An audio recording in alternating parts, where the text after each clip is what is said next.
Hello everyone, my name is Tom Stark. I'm also known as the Organic Retiree, and you can find me at theorganicretiree.com. I've been thinking tonight about a couple things. One is leadership and the other is communication and communication styles. You know, the two words leadership and communication are almost synonymous. You can't be an effective leader without also being a good communicator. So, I have some points. I have some tips tonight, 5 of them actually, that hopefully will give you some insight in how you can connect with people a little differently, how you can improve your communication style, thereby improving your leadership style and hopefully impacting your business and impacting the lives of those people around you. The first tip is this: people feel before they hear. People feel before they hear.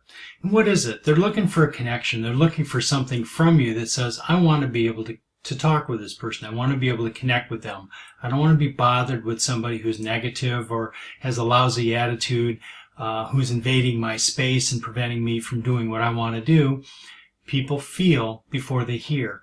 And so we need to be aware of that. I know in my life, I always feel before I hear something because I'm looking for something where, am I going to spend my time in a conversation with somebody? If I'm going to invest some energy into it, I want to make sure that I'm investing my energy into something that is going to be productive or fruitful in some way, something that edifies me. Well, that applies to others as well. They also want to connect with somebody in such a way that we add value to who they are, add value to their day or their evening, whatever the activity is that we're doing with them. And so people feel before they hear. The second thing is that nonverbal communication generally is more important than the verbal communication, than the words that we actually say. And I want to give you a real quick example of that. You know, a friend of mine, Angela Gurley, actually said this as an illustration recently, and it goes like this: let's eat, Grandma. And so it's an invitation. It's meant to be an invitation for Grandma to join us around the dinner table so that we can dine together. But if you change that phrase just a little bit and say, let's eat, Grandma, it sounds like a Stephen King movie. We're introducing something in there that we really don't want, or at least I hope we don't want, and yet the inflection, the tone, the attitude that goes into the words that we speak are communicated more clearly than the actual words themselves. And so, you know, we need to be remembering that. The third thing is up your energy. Keep your energy front and center and in the middle of the conversation.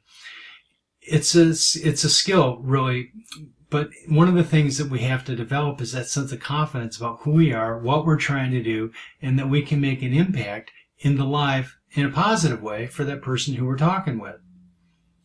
We need to up our energy. And so, confidence, you know, when we're speaking with energy, when we're speaking with conviction, when we're speaking with authenticity, it's demonstrating to that person who's listening our authority, our knowledge, our commitment to them. It demonstrates something. But what it ultimately demonstrates is confidence. And I don't mean braggadocio. I don't mean something that is, not humble. I'm talking about something that's just genuine, that is who we are, and we have something to give. The fourth thing is to keep the spotlight on them. You see, the first 3 items, if we look at it, we can say, you know, people feel before they hear. Nonverbals are more important than verbal communication.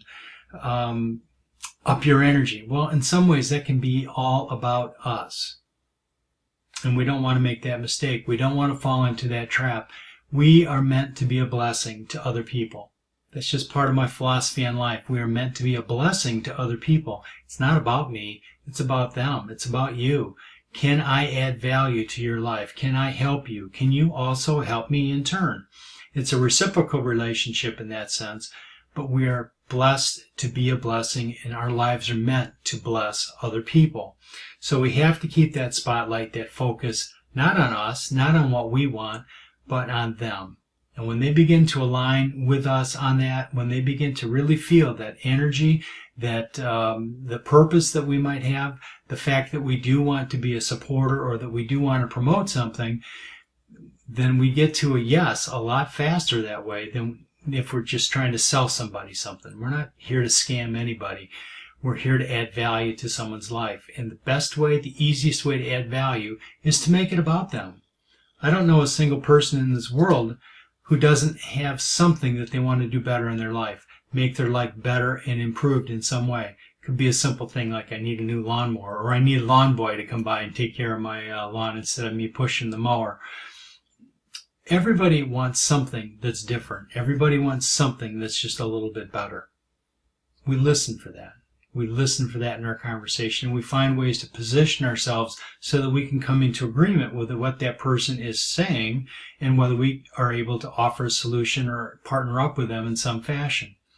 But it's real important. Keep our energy up and keep the spotlight on them. The last thing I want to touch on, the fifth point, is talk normal. Just be who you are. But for some of us, we need to develop a new normal. And I know one of the things that I have practiced, one of the things I work on, is I have to speak more clearly. I have to speak with more energy.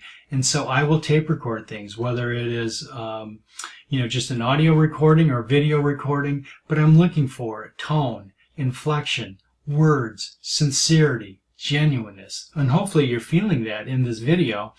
But some of us need to practice that. But we do need to be normal. We don't want to use collegiate words. We don't want to use words that are so far over people's heads that we're just kind of battering them with intellect and not really offering a real solution to their life. And ultimately, that's what we want. So the 5 points again: people feel before they hear. Nonverbal communication is more important, actually, than the words that we use. Up your energy. It's going to give confidence. It's going to push your message and your space into somebody's area, into the conversation, where they're going to feel comfortable with you, because it's not going to be too much, but it's not going to be too little. Fourth thing is keep the spotlight on them. If we're effective in what we're doing, if we're truly being a blessing by giving to other people, keep the spotlight on them. And then the fifth thing rather, is simply talk normal. Don't use collegiate words or words that are, way out there in academia.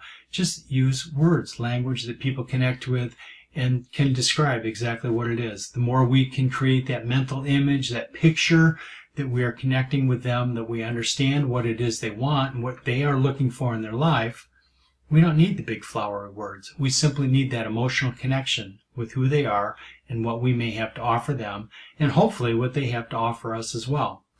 Anyway, I'm going to leave you with that thought tonight. Again, my name is Tom Stark. You can find me at theorganicretiree.com. You can also find me at Twitter at twitter.com/Tom, T-H-O-M, Stark, and the number 1.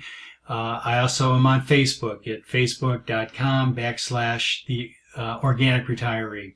Anyway, thank you very much for listening. I hope everyone has a blessed evening, and send a comment in. I'd love to get your feedback and be able to connect a little bit.